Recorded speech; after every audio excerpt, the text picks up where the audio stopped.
We have a very complicated plan, which means that we will need a complicated solution. Well, I'm glad we didn't get caught in that holotape. That would have been awkward.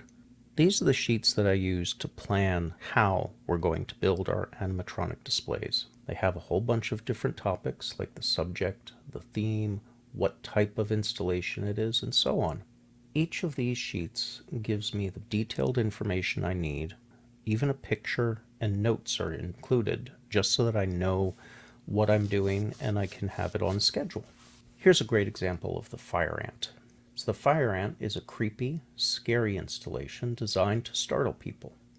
So it's going to have a number of things, such as moving parts, in this case, perhaps pincers that are going to open and close and breathe fire.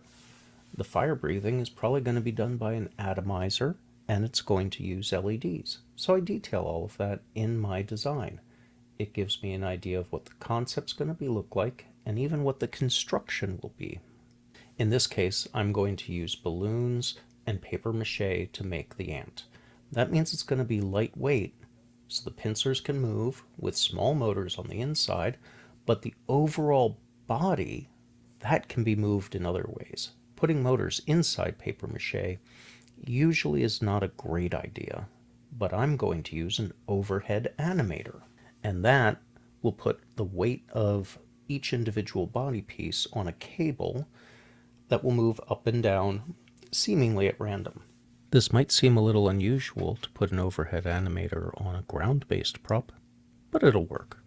Here in the picture you can see where the overhead animator is going to connect, and here is a different kind of summary of the installation.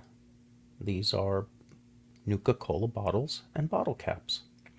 I plan on doing SLA prints so that we'll have some clear plastic bottles and bottle caps.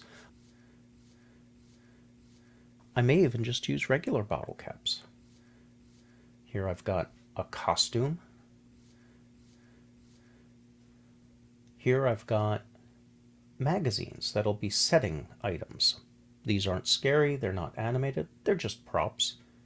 You can go in and get original artwork. You can print out, in this case, a cram label that will go around a can of Spam. And then we will put these around so that the entire setting has some believability. Now the Mirelurk and the Bloatfly and the Mr. Handy are all going to be animated. I'll even have a write-up for the barrels. Each of these things goes together to make a believable scene, and since I have a plan, each one can be done and managed in a simple manner.